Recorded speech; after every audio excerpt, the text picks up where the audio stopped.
بسم الله الرحمن الرحيم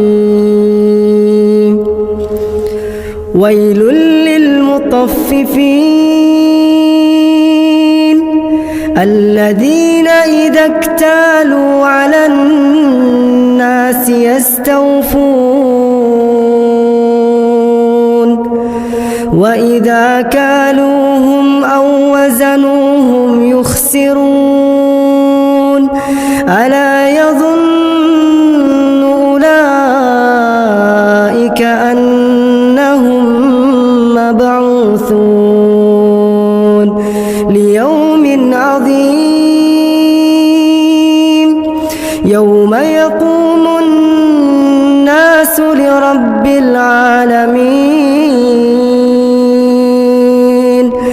كلا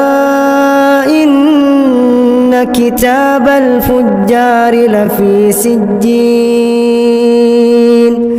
وما أدراك ما سجين